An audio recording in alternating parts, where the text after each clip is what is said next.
y'all doing? So I got one trade to go over with you today, and that is on Euro USD. So let's get into it. Let's break it down. So originally this really wasn't even on my radar, wasn't even on my watch list.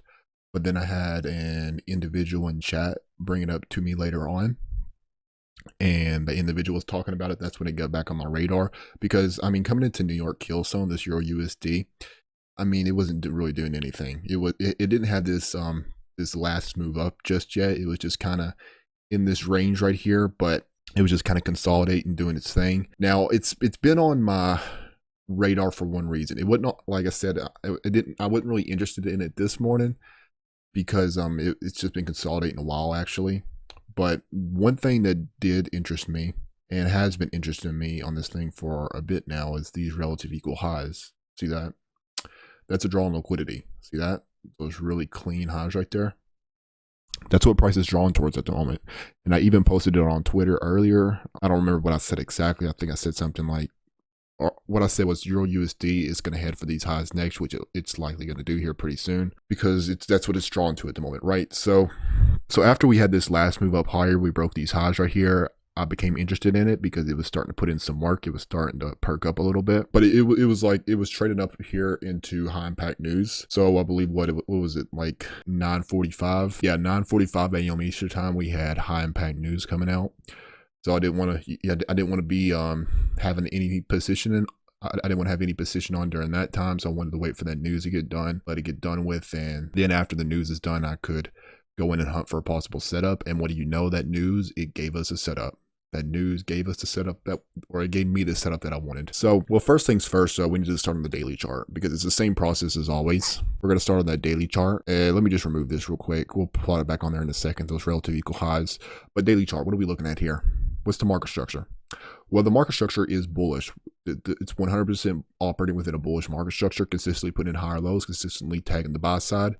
Recently, price pulled back into a daily discount. If you draw your Fibonacci on this thing, so let's take our low right here and let's plot our low to the high. Did we draw down into a discount? We sure did. We even gave key Fibonacci, which is 61%. So we traded down into a discount marketplace, which is bullish. Remember, discount means cheap, right? And we tested this bullish order block. You can see right here.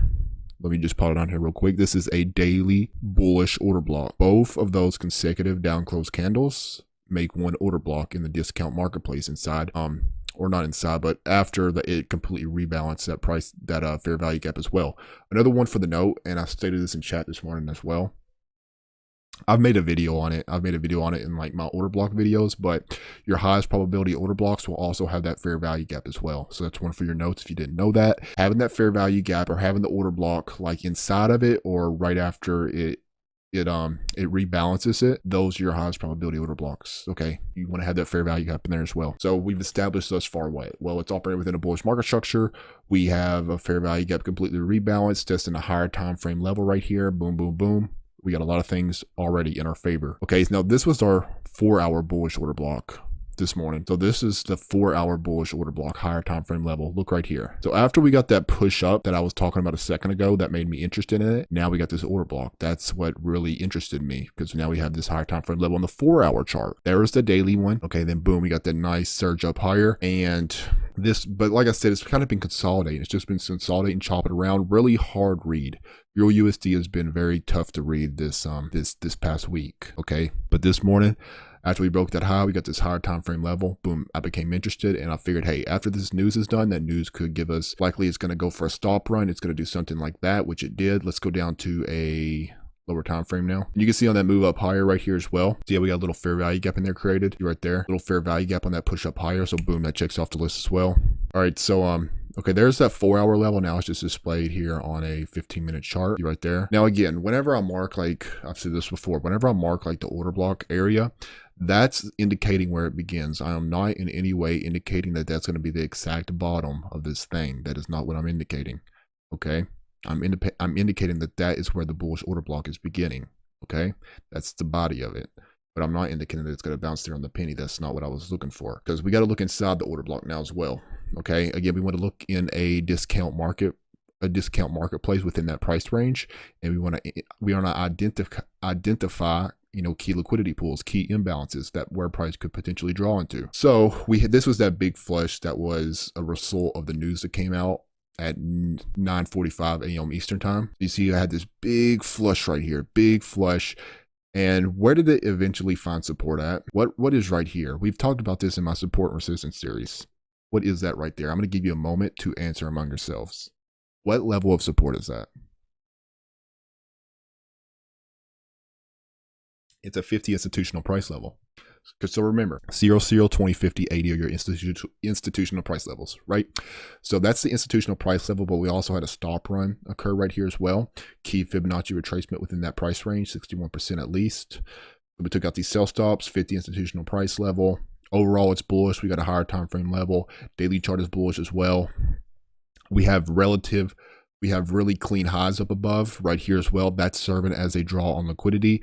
Typically highs like that, they don't get left like that for very long. They usually it doesn't take them long to get taken out. It's just too clean of a level. Prices do not like to leave levels like that. It's going to want to take it out. So that is a draw on liquidity. But also something else is we have that imbalance draw on liquidity a little bit higher as well. So if let me get so if we mark it right here, see this? Right in there with that those relative equal highs, you have a 4-hour imbalance right here that has not been tapped into. 4-hour bearish imbalance with equal highs right there as well. Okay, remember, when we have an imbalance like that that has not been tapped into, it's going to serve as a draw on liquidity. This pocket of price action right here was not efficiently delivered. It is an imbalance. Price does not like to leave areas in balance. It wants to rebalance that price action. Therefore, what's it going to serve as? It's serving as a draw on liquidity. We also got relative equal highs to assist it to make it even better, right? So right here, we also had a 1-hour bullish order block as well. So we had the order block, institutional price level, stop run, fair value gap confirmation, key Fibonacci retracement. So what was my entry on this? My entry was right above the 50 level. Again, if you've watched my video on how to deal with spreads when trading Forex, it's one of my most recent videos. I like to get my entry a few pips above the level to account for the spread to make sure I get in it. So a few cents above that level of support. So we have 50 level right here. That's your 50 institutional price level of support. Okay. What was my stop on this? My stop was right beneath this low. Again, I gave a few pips for it. So a little bit tight for my liking. So I gave it a few pips below that low just to be safe with the spread and all that. What was my PT? PT high of day. Like I said, usually my profit targets are either going to be previous day's highs or high of day. But even really those equal highs, that's a good PT as well. I mean, it's likely got to take out that level. The overall market structure is bullish. You're trading with the higher time frame trend. Sure, the environment for Euro USD hasn't been the best as of lately. It's just been choppy, like we've already stated. But I mean, that's still a valid PT. Yeah. So my PT was high of day, and actually didn't even hit my PT. So like I said on Twitter, I had to cut it short. I took profits beforehand, and you might be thinking, so you broke your rules. Nope, I didn't break my rules. Okay, I don't want to hold through the weekends. That's one of those times where I will allow myself to cut a trade early, where I'll allow to cut it for a bit of a smaller profit because I don't want to hold through the weekend. I just don't want to do it. A lot of stuff can happen over the weekend, and I don't want to take that chance of holding or getting caught in some ugly. So it was still a solid trade. I banked a little over 2 to 1 on it. So I mean, still a solid trade, and I'm content with it. I'm content with that trade.